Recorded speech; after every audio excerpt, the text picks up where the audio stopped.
Throughout the course of the 1930s and 40s, the world saw great change. As the population went from facing starvation and experiencing severe economic depression to recovering from one of, if not the greatest crimes humanity has ever been dealt, it is quite clear that people, specifically Canadians with regards to the Great Depression, had a lot on their minds. But how much? And how did it affect their overall mental health? How did it affect the overall country's mental health? Was there any change in this throughout the period? Did it improve? Or perhaps worsen throughout both decades?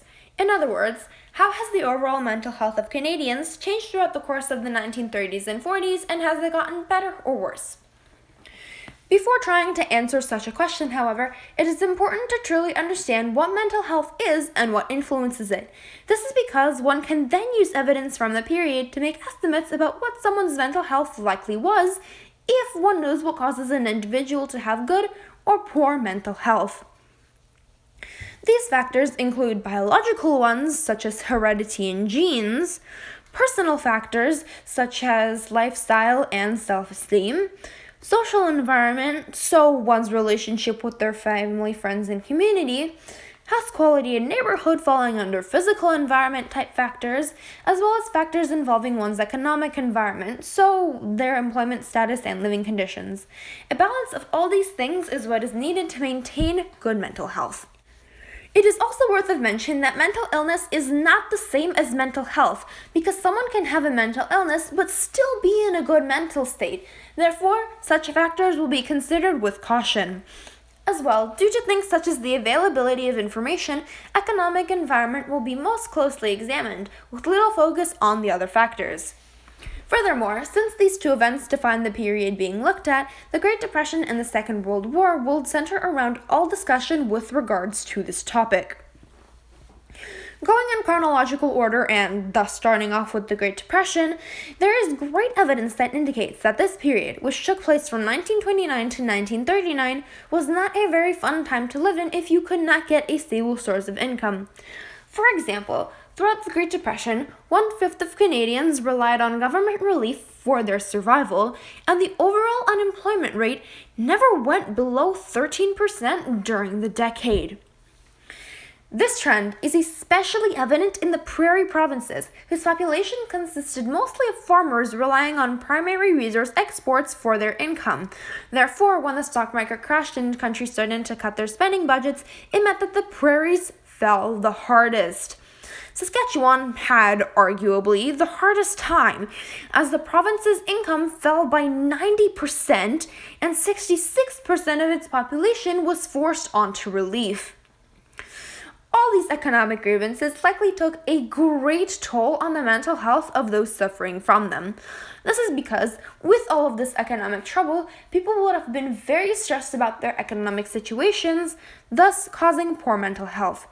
Further evidence of this is a photo from a protest that happened in Toronto 1930. In the photo, a man is holding a sign that says, "We want to be citizens, not transients." This clearly indicates the levels of stress that these people were experiencing, as being transients, they did not feel stable in their jobs, which they could lose at any minute, the anticipation of which likely caused them to constantly be stressed. All this information makes the decade seem like a time when the entire country suffered from a lot of poverty and had terrible overall mental health as a result. And it was, for certain groups of people. See, only 20% of the population was living off of relief, which is a big number compared to the standards of today in the 1920s, but it's only 20% of the population. What was life like for the remaining 80%? According to the 1931 Census of Canada, around 44.9% of wage earners who had families were earning nothing to around $16,000 a year by the 2018 standard. 47.3% earned around $16,000 to $50,000 per year, and 4.64% had more than $50,000 per year. This shows that while almost half of the population lived with constant economic stress, the rest of the population had at least a stable source of income and thus did not go through the same sufferings as their destitute counterparts. In addition, while wages fell, the cost of living fell faster, so the people who had stable jobs would have enjoyed a slight boost to their standard of living.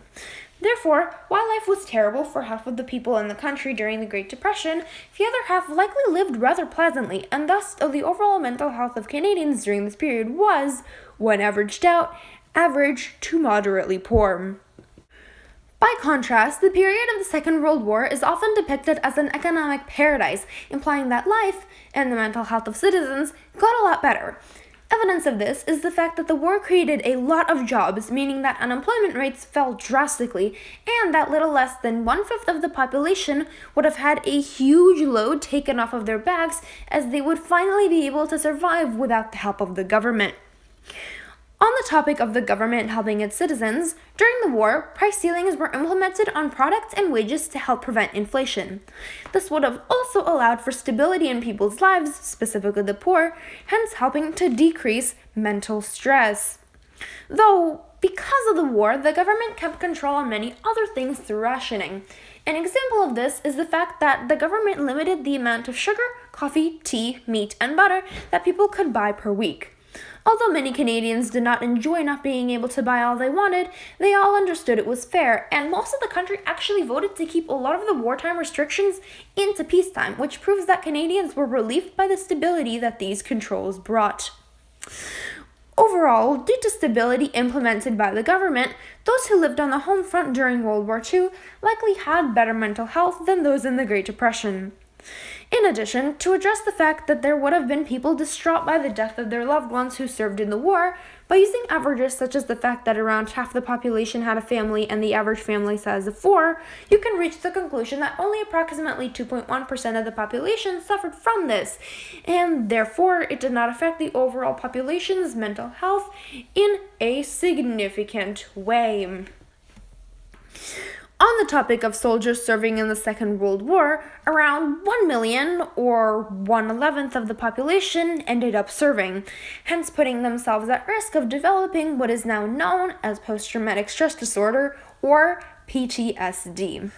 The symptoms of PTSD can be divided into 3 categories: intrusive, involving symptoms such as flashbacks and nightmares; avoidance, being when a person experiences feeling detached and even isolated from their loved ones, or perhaps being stuck in the past; and arousal type symptoms, such as increased irritability and issues with concentration. Note that most of these symptoms are ones that would seriously affect those close with the person experiencing them. This is because they change the former soldier's behavior, which can easily make loved ones worried, potentially leading to arguments and an overall poor mental health for the family of and the person experiencing PTSD. Today, around 10% of Canadian veterans suffer from post-traumatic stress disorder, though others may suffer from symptoms, however, not enough to make a diagnosis. This would still have a negative effect on the mental health of their families. So, in the best case scenario, by using the 10% average, a total of around 550,000 people, or 4.8% of the population, would have been affected. In the worst case scenario, all of the veterans suffer from some form of symptoms, and thus 5,500,000 people, or 47.8% of the country, would suffer.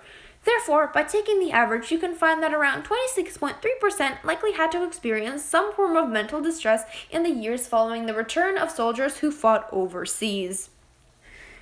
In conclusion, despite the atrocities of the events that history normally focuses on, the mental health of the general population of Canada during the 1930s and 40s was not in the most terrible state. Yes, around half of the population was enduring the brunt of a severe economic depression, but the other half had pleasant lives.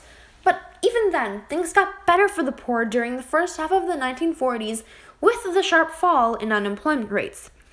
Though the percentage of lower, middle, and upper class largely remained the same, the economic stability that the government brought with the Second World War helped stabilize people's lives and improve their mental health.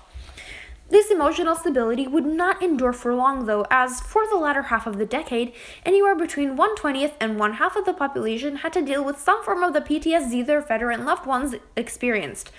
Overall, due to the large possible range of victims of the post-traumatic stress disorder veterans brought home, I would say that the overall mental health of Canadians has indeed improved.